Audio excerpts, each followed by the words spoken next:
All right, we're about to do a show on the need for people to go to prison inside the government, but let's talk about the why first, because that's the main point of most of these things. Why? Well, crime and punishment. It's been something that all societies have wrestled with, well, in the history of mankind. Hammurabi, you've heard of Hammurabi? Doesn't matter if you haven't heard of him, but he was ancient, from an ancient society. And Hammurabi was famous for what? He had essentially a list of laws, a code. Hey, if you do this, you'll do this. You take out someone's eye, we'll take out your eye, that kind of thing. Why was that so famous? Well, it showed that every society has tried to figure out, how do we deal with crime? What's right? What's wrong? We still deal with it today. What's too harsh? What's not harsh enough? If you have a murderer, should you kill him? Give him life in prison?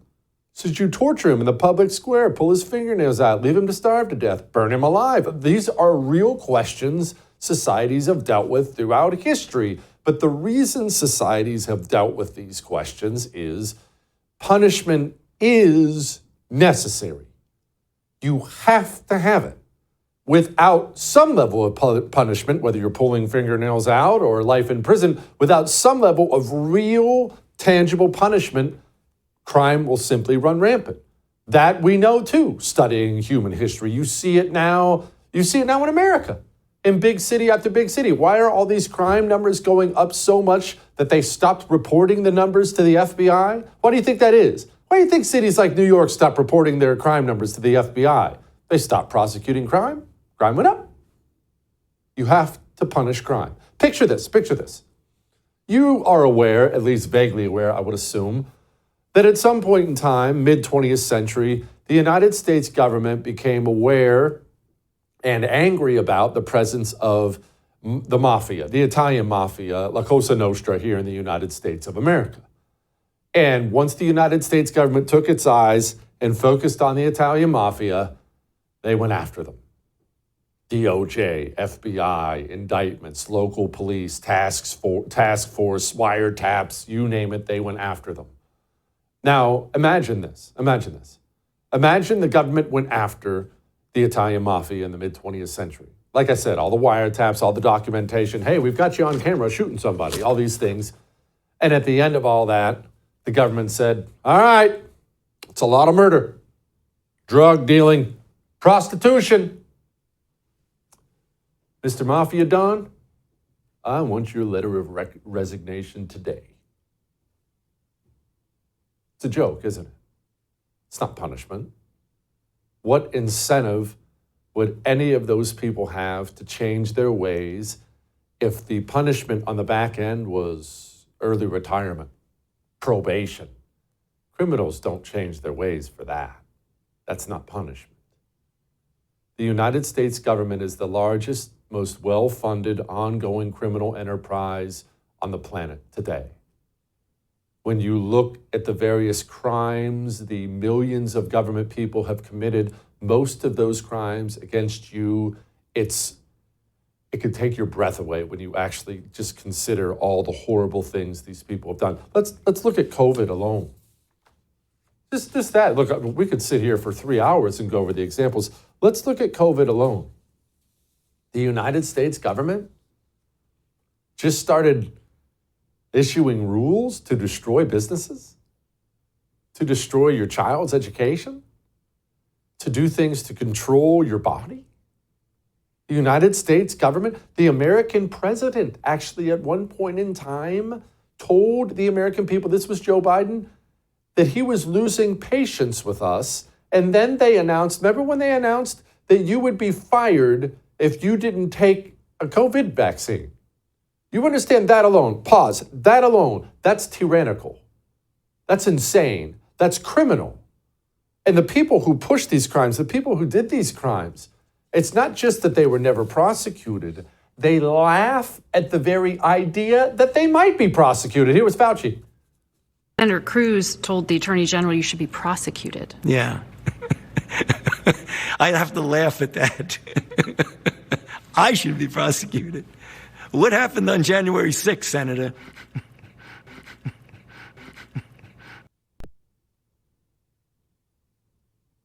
I have to laugh at that. It's not just that the government is full of criminals. It's that they operate without fear, with no fear whatsoever. In fact, they're handsomely rewarded. Remember the things Dr. Fauci did. He not only tried to, and successfully did, destroy the careers of scientists who were saying, hey, I don't think it came from a wet market. It probably came from the lab over there. Dr. Fauci, that evil little troll, destroyed those people. In the height of the pandemic, he was the highest paid government employee, made more money than the president, destroying lives, lying at every turn, wrecking your business, your health, your child's health, without a care in the world. And so carefree was he about the whole thing. And it was so lucrative for him, he's out there dreaming about the next one. What is likely to happen, I don't know if it's going to be next year or 10 years or 15 or 20 years from now, is the emergence of another respiratory disease. It may be another coronavirus, because we know that coronaviruses really, mostly in bats, have the capability of binding to receptors that are in humans. It could be another flu. We're dealing with H5N1 now, which is bird flu, which has taken the somewhat disturbing step of infecting mammals, namely cows and cats and other mammals, which means it's adapting itself more to a human. So my concern, Walter, is that whenever that happens, the next outbreak will be of a respiratory disease that's easily transmissible, that has a significant degree of morbidity. And we are making this a little bit more dangerous with the cuts and our attitude toward science?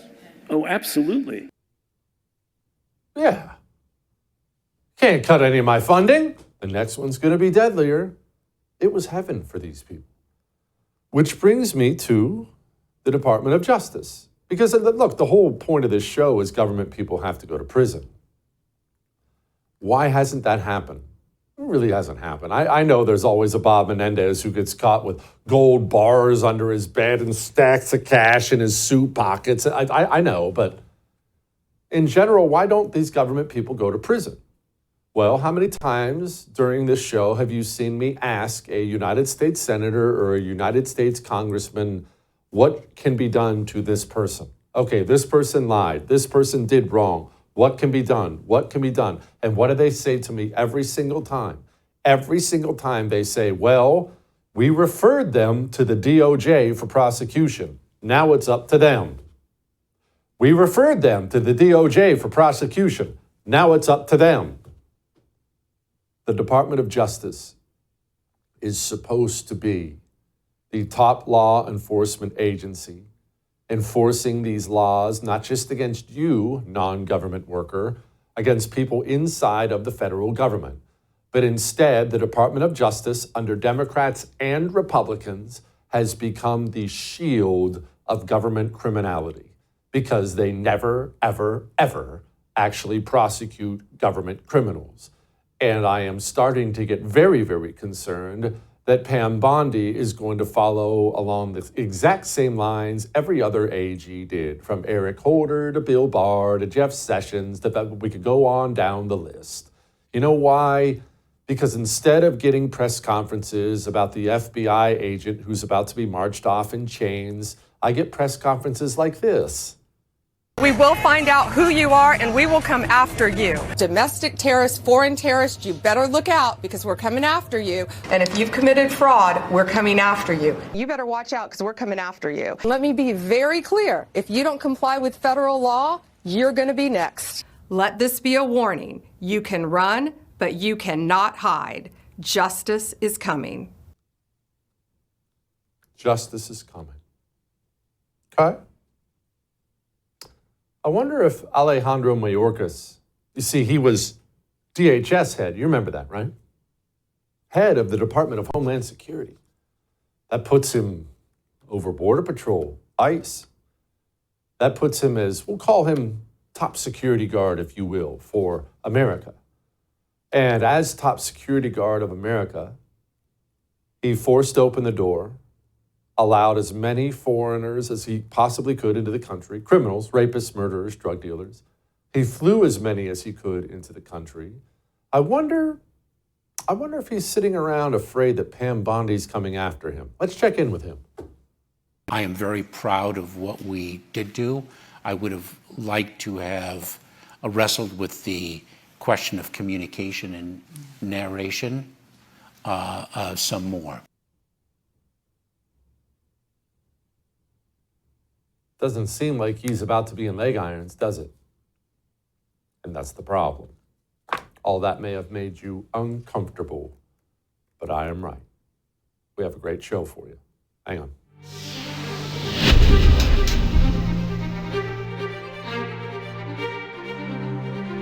Let's talk about your shoes. And no, look, it's me. You know I'm not judging you for any kind of fashion choices you've made. I wouldn't be qualified to do so anyway. My wife has to talk me out of wearing sweats. I'm worried about your shoes, though. Your knees, your back, your hips, your feet. How do they feel at the end of the day? Tired, sore, even? That's your shoes, man. That's why Gravity Defier exists. G-Defy, if you have to shorten it up. It's shoes, but unique shoes. You see, they have this special technology in them that makes it easier on your whole body. As you walk around, your crappy shoes are causing pain in your hips, in your knees, in your feet, in your back. You want to get rid of that? Just try one pair, and I bet you'll own 5 of them eventually. That's how incredible these things are. They're miraculous. Listen, you want a nice deal? Text Jesse to 9188. That gets you 30% off orders $120 or more. Jesse to 9188.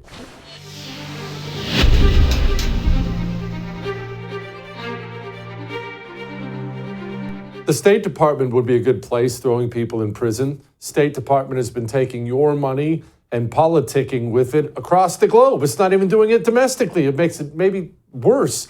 Joining me now to discuss the problems at the State Department, Mike Benz, Executive Director of the Foundation for Freedom Online. Hey, Mike, what have they been doing for, well, the 43 years of my lifetime over there at the State Department? Well, they've been managing the American world empire. The State Department really is at the top of the pyramid of power in the U.S. government.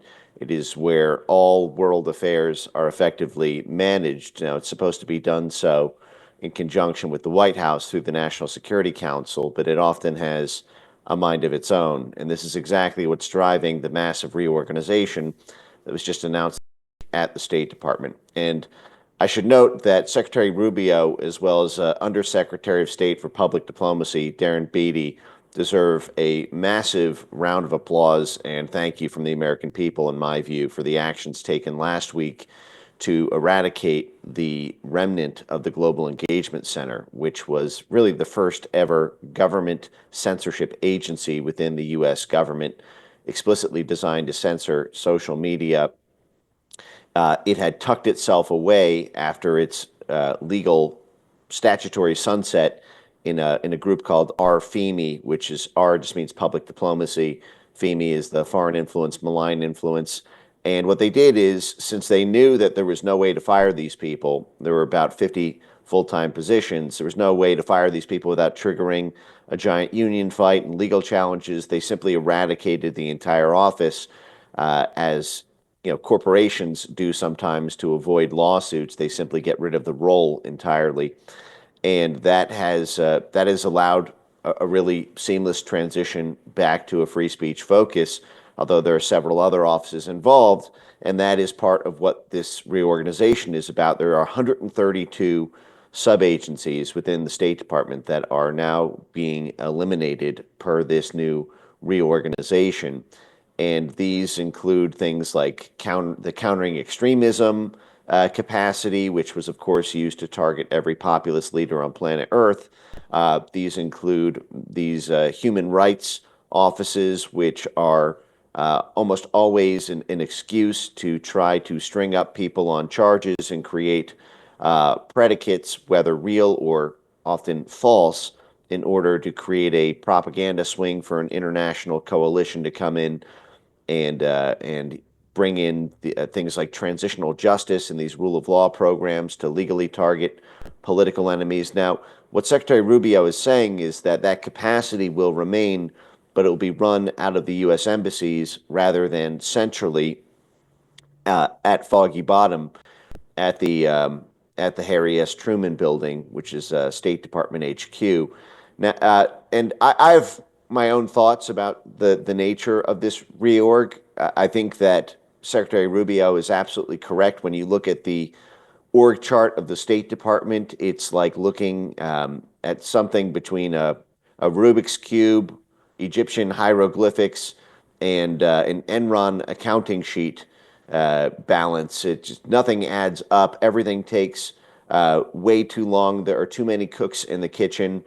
Secretary Rubio cited that for the decision memos that he gets, there are often 6 or 7 people within just one of the dozens of org charts who need to approve, which means that everything is like, it requires the consensus building means everything's done business as usual because so many people need to sign off on it. No one wants to step out and do something unusual, and so we just do the same sort of usual democracy promotion blobcraft, and it's packed with these dense terms in order to make it palatable. Oftentimes that means you're sort of subtly lying to the Secretary of State about what you're really doing, or wordsmithing in order to get approval to do deceptive things. And so that is being lasered out, and by structuring it as a reorg, it allows the firing of thousands of people who otherwise would be able to sue you in court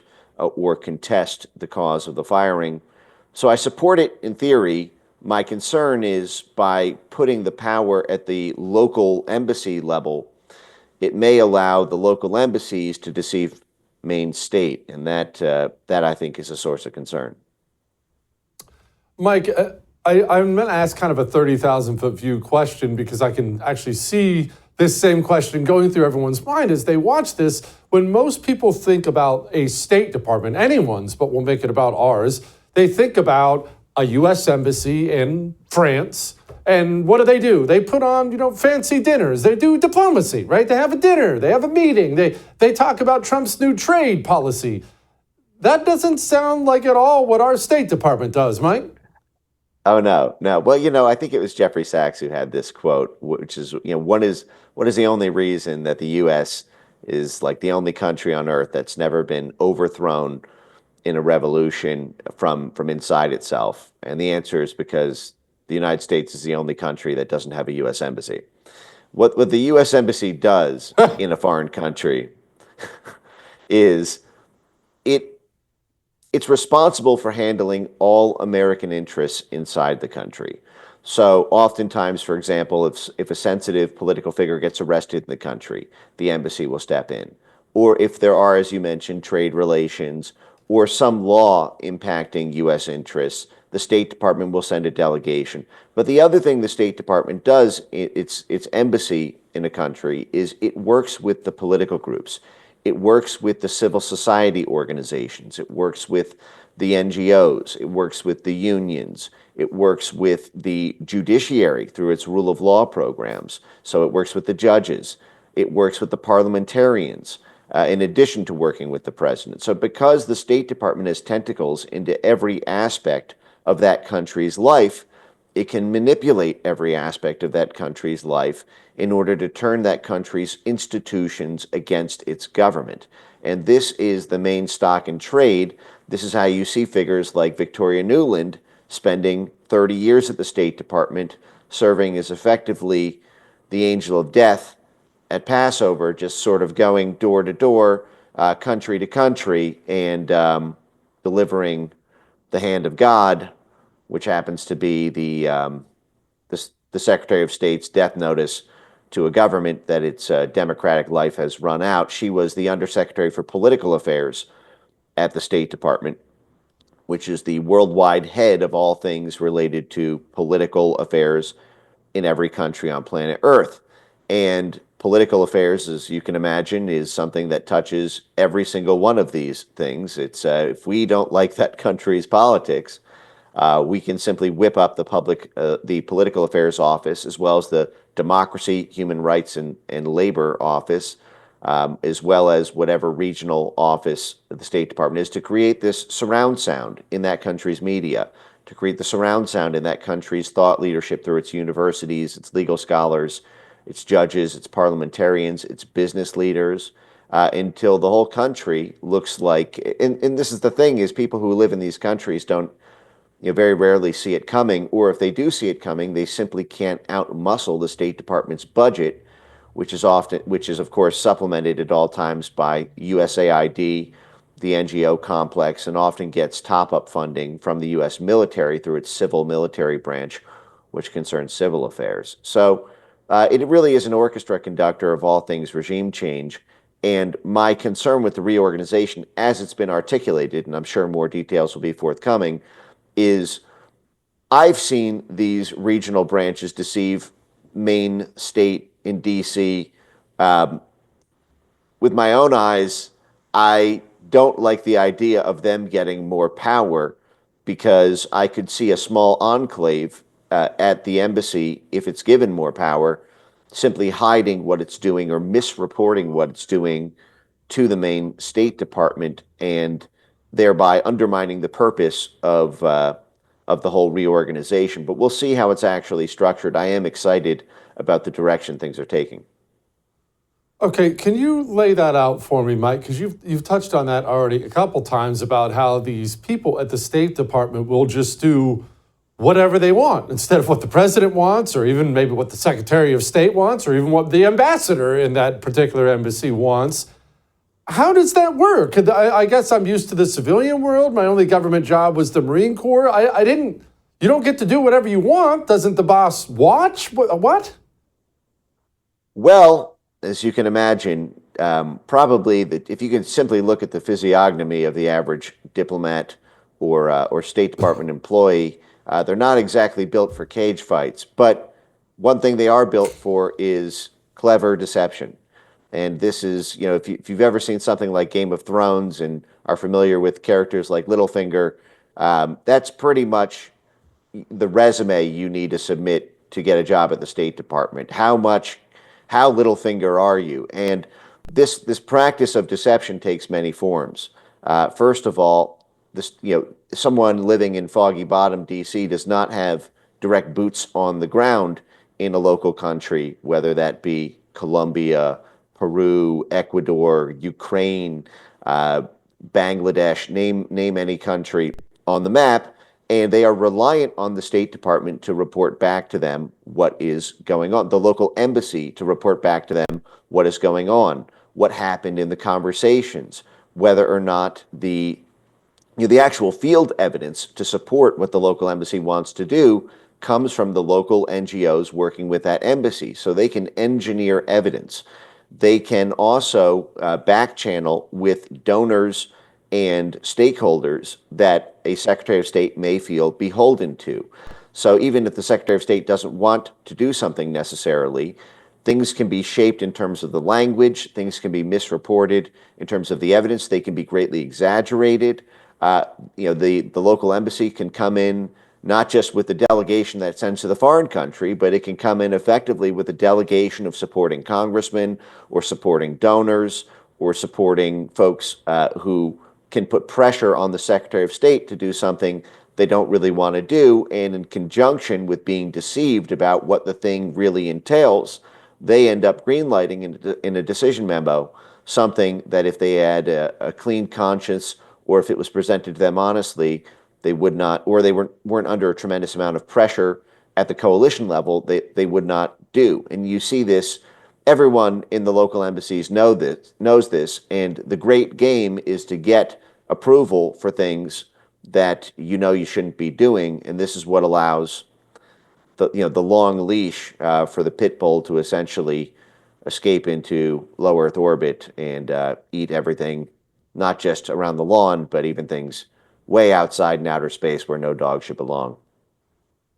Okay, so Mike, if you're a dictator for a day, or we'll just set that aside. If you're Donald Trump, if you're Marco Rubio, how do you handle this? This sounds, I don't want to sound defeatist, this sounds almost like an impossible problem to wrap your arms around.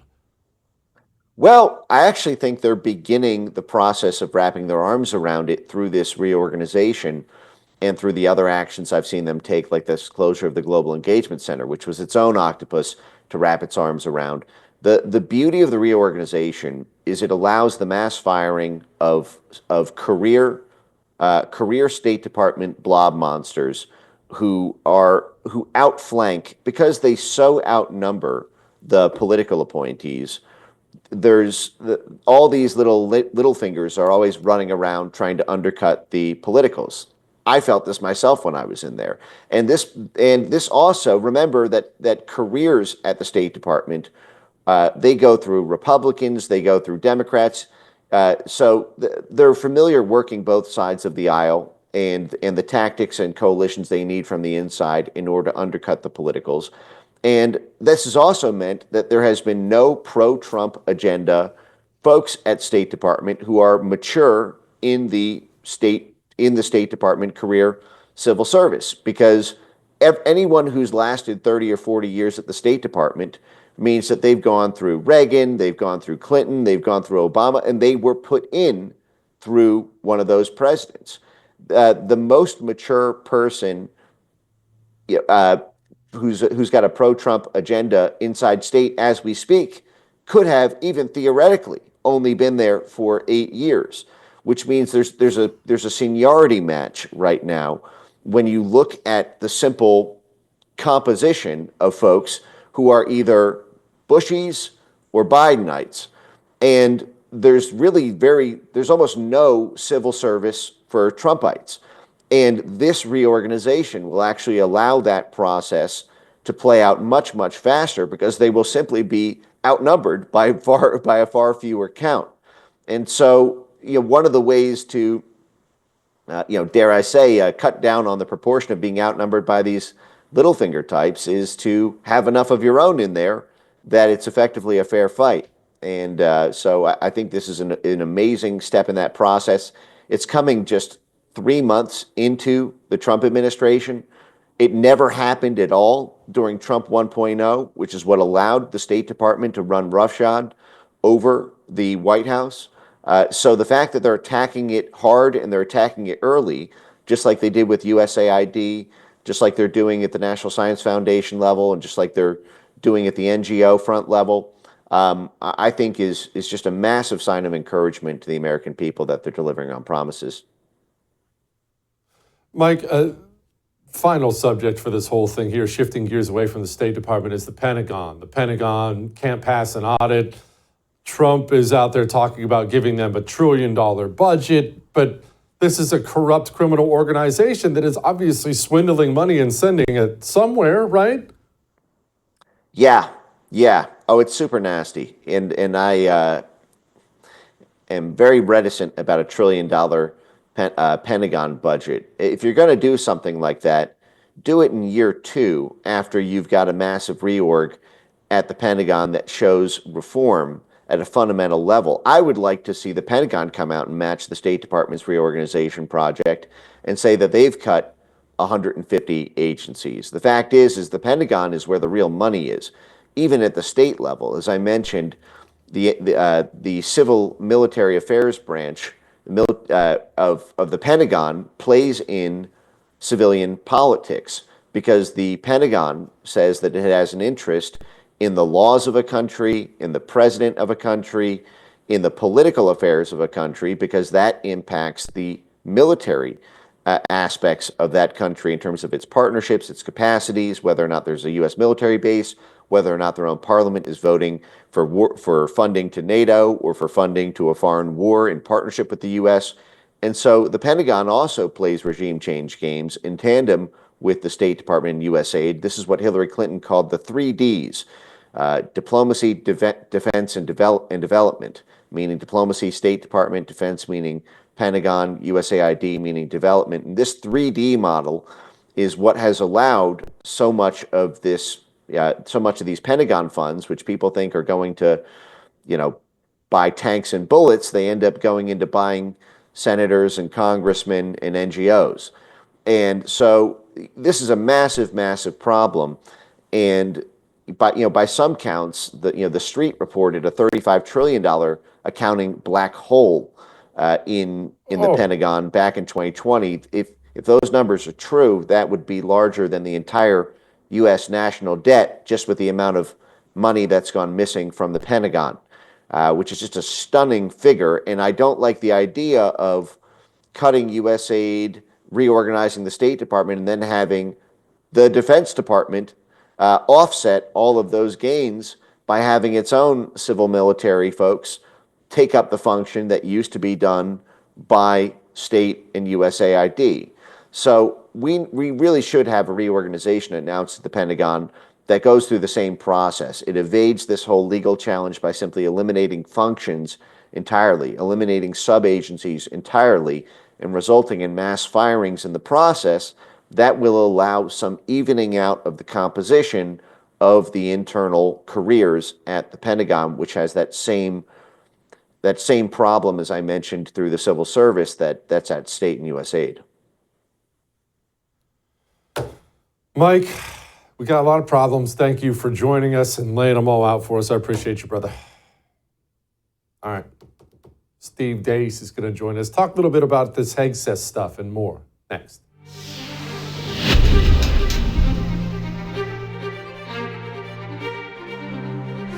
I love my cell phone company.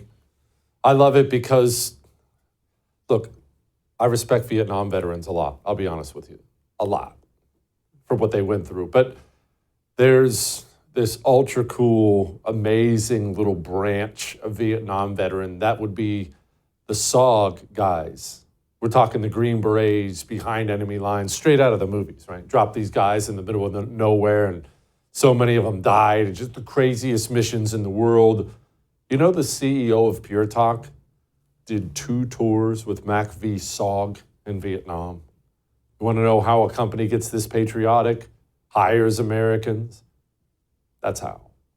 I love Pure Talk. They'll save you money. They're on the same 5G network. You don't need Verizon. You don't need AT&T. You don't need T-Mobile. Switch to Pure Talk. It's easy. Keep your phone. Keep your number. puretalk.com/JesseTV.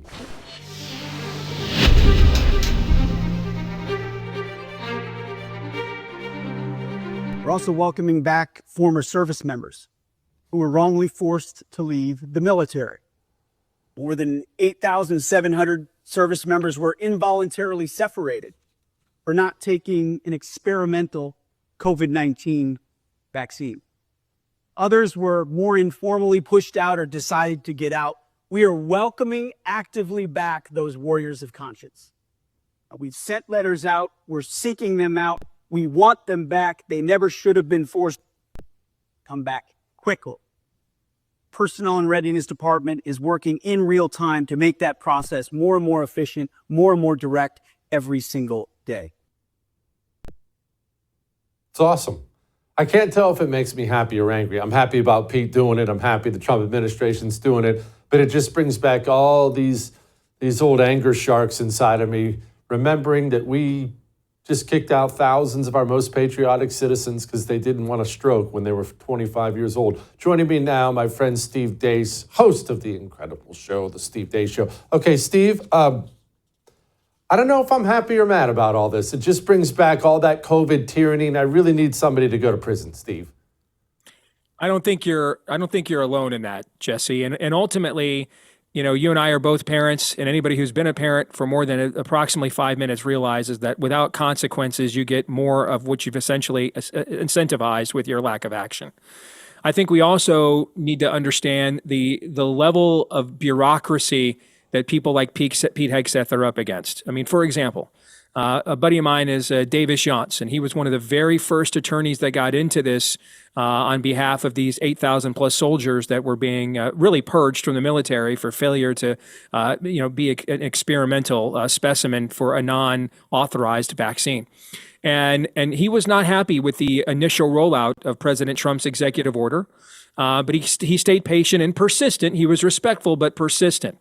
And then, Pete came back with an ancillary statement. He referred to it as an unlawful order, which now gives attorneys like Davis all the standing they need. Because what was happening is a lot of the bureaucracy, Jesse, was individually still screwing with these members in their attempts to come back by claiming, well, you still violated a lawful edict, so we don't have to give this to you. I mean, they did not want to fulfill Trump's executive order, the bureaucracy, right? And so I would imagine people like Pete Hegseth, people like Dan Bongino, I bet their phones are full of people that know them and are friends with them like us, texting them all the time. Hey, did you see this? You see this? You see this? You see this? There's literally 20,000 things these guys probably get hit up on just from the people that like them, on the stuff they could do every day, on top of the bureaucracy that's trying to screw them and knife them because they hate us at the exact same time. And so I know this. I've lost over 100 pounds in my lifetime. I didn't gain that weight overnight. I'm not going to lose it overnight. People need to go to prison. I'm just not sure exactly what is the reasonable expectation to get to that point when we're still in the process of even undoing all the evil that was done. Steve, I don't disagree with anything you just said. The problem is for the American people, when we've reached peak levels of abuse from the government, censorship, COVID stuff, all this other stuff, we're at the point now, Steve, where it really doesn't matter what you say or what I say or anything like that. The people are going to demand a scalp at some point in time, several scalps. They simply will. There's nobody can talk them down from that. They've seen enough. Where do we go from here? Well, that's what we're trying to determine. And right now, given where we're at as a country, we're kind of a godless culture. So the idea of a constitutional republic is just not achievable. We have a broken social compact that almost half the country doesn't want to live the way that our constitutional republic was framed and formed. And so on one end, you have people that want the total state. They want the state in whom we live and breathe. And in response to that, we are now, turning to, I guess, what I would call red Caesars. I would say the governor of Florida was one of those. President Trump is certainly the OG version of this. You've alluded to this when you've talked about if the right does not get the recompense that it deserves, where it will turn next. Trump, frankly, without the stuff that you're talking about and that is needed, you are correct. Trump will actually be the most benevolent form of this. I mean, if you listen to the rhetoric of J.D. Vance, for example, he's maybe more tactical than what Trump has been in the past. But his rhetoric on these issues and what needs to be done about them, frankly, is often way more brutal in terms of substance than even the stuff that Trump says. And I think that is a window to the soul of what's going to happen here. I mean, Tucker Carlson likes to say the iron law of the universe bends to justice. Sooner or later, there will be justice. That is the arc of history. People will demand it, peaceably or otherwise. So the problem this administration has right now is they have a one-term president, a Congress. Do you even know what a Congress is, Jesse? Do we even have a second branch of government? They have worked 40 days and been off 39. All right, and so they're literally doing nothing, which might be good. Given how feckless they are, they might just get in the way if they tried to do something, okay? So basically, it's the Trump administration versus the entire imperial armada. That's essentially what it is, right? There's no backup plan. There's very few governors that are really interested in getting into this fight on a substantive level in their own states. And so we're going to be frustrated by the lack of what this administration, even on its best days, will be able to accomplish. And that frustration is going to have our side turning to increasingly aggressive figures. I agree with you on that. Speaking of justice, Dr. Fauci, this is one of those things, Steve, that, I get these emails, same ones you get, man, parents who lost a child, parents who were injured, kids who missed a graduation. I realize half the country still worships this vicious little troll, but the other half of the country is watching him get fat and rich in retirement and give press conference after press conference about how he has no regrets. Every time I see Dr. Fauci speak and say something like that, I say to myself, well, that's one step closer to a dictator. That's the kind of stuff people can't take, man. And me too. I can't take it. Listen, I as far as I know, I'm the only person that's written 2 best-selling books about the scamdemic. So I've gotten to the point I've had to mute him in my accounts. I can't look at him. It gets me to a point of bile. It turns me into a person I really don't want to be. I've done everything I could do. Okay, I exhausted every avenue I possibly could to have some kind of reckoning on this. I think Pete Hegseth, when he put out that video statement the other day, Jesse, saying, "Hey, we're sorry. What would happen to these military members? You got screwed. It was wrong. The order was unlawful. It shouldn't have happened." I think, is that the first time a member of our federal government has said anything like that, remotely close to that? I think it might be. Man. And think about that. And Pete wasn't even in power when any of that happened. And he's the first person to say something, And so I see it in my feed too. I mean, I see a lot of people who love Robert F. Kennedy Jr. It's like, hey, it's day 68. Hey, it's day 72. Hey, it's day 75. Why aren't the COVID shots taken off the market yet? Okay. So you're right. People's patience level, particularly the people that are the most engaged, is the most frayed it has ever been. Okay. And that energy will not just dissipate on its own. I mean, that's just not how human nature works. That energy will either get justice through the peaceable process. That is how history books work. People will adjudicate these things through the peaceable process, or they'll use the unpeaceable processes to do so. That's just human history. But that energy just never evaporates and goes away untreated. That brings me to Pam Bondi, Steve, and I am not anti-Pam Bondi. I'm very undecided on Pam Bondi, but I have this sense, this spidey sense keeps tingling. My arm hair is sticking up as we speak, Steve. I feel like we're being played. I get press conference after press conference about a drug bust, which is good. I love drug busts. We had one, it was yesterday, the day before. We have an anti-Christian bias task force. That sounds great. I'm all about tackling anti-Christian bias. It feels like I'm being given little tidbits of things they think I want, because I'm not going to get any of the things I really want, Steve, which is government people going to prison. Am I wrong? I don't think you're wrong. And I don't think, given her political track record, Pam Bondi's been around for a long time. And she's not like Pete Hegseth or Bongino or any of those guys that have long track records of pushing back against the system and standing with the grassroots and the base. She's like a lot of Republicans. Most Republicans aren't rhinos, and most Republicans aren't us. Most Republicans, frankly, are, if you make it easy for me and profitable, I will do the right thing. But if it requires any exertion at all, any risk of even a morsel, a scintilla of political capital, I cannot be bothered. I'm like Bartleby the Scrivener, I would prefer not to, okay? And that's where she was. And she actually comes out of more of the Romney mainstream Republican wing. I thought what happened a couple of months ago with the quote-unquote Epstein files struck me as someone who is sort of playing up a stereotype of Trump influencers and the Trump social media base, what they think it is, but they're not used to being with those people, so they don't really know who they really are, and they sort of gave them a karaoke version of it, and it absolutely blew up in their faces. And so I can see why after that you're getting a feeling like I'm being kind of patronized here. You're giving me morsels of what you think that I want, as opposed to I want the real thing. All right, I want this straight no chaser. I don't want light beer. Okay, I want a thick brown lager that one of them will put me down on my back. That's what I want, and you're not alone. And I think she's going to have to deliver something. I mean, the president just got asked about this again just yesterday and was adamant, hey, yeah, we're working on this. So I think that was maybe the one big messaging misstep this White House has had so far. And it was a big one because they misstepped their own base. And this next time, whenever they say they're going to give this stuff to us, they better have something. What I don't understand, Jesse, is this. Ghislaine Maxwell's in prison for sex trafficking to somebody. They have some name. They have a name of somebody. Otherwise, why is she in prison? I mean, you can't human traffic to yourself, okay? And so she human trafficked to somebody. They could at least give us the name. Give us the name then of a foreigner, someone they couldn't arrest, but they know that she trafficked to, as like an earnest down payment. Like in any major transaction, you put money in escrow, you put a down payment down to show you're sincere about paying this thing off later. Give us just one single name of somebody Ghislaine Maxwell sex trafficked to, just to show us that you're actually serious about this, because she can't be in prison for sex trafficking to nobody. And if she is, well, then I guess the Supreme Court should go ahead and overturn her conviction on appeal, which is what they're considering right now. She either to be a sex trafficker, brother, there's got to be a sex traffickee, right? Wow.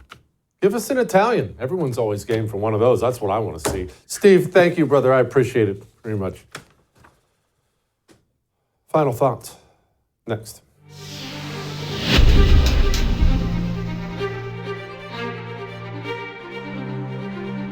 I love sleeping. I sleep good all the time. Look, I'm a natural sleeper. But as somebody who is a natural sleeper, I've always had to be very careful when I take something to sleep because I have my moments where I've had too much caffeine or the day was too stressful. If I take really anything I've ever taken in my entire life, I'll sleep forever and then I'll wake up and I'll feel horrible every single time. I wake up and I want to die. That's why I love Dream Powder from Beam so much. I feel good. I feel rested, not groggy. That's because it's natural. You see, it's a cup of hot chocolate, which is delicious. I love hot chocolate anyway. But it's natural. It has melatonin and reishi and all kinds of things in it. It'll put you to sleep. You'll stay asleep, and you'll wake up feeling rested. Go to shopbeam.com/Jesse Kelly. Get yourself a bag today.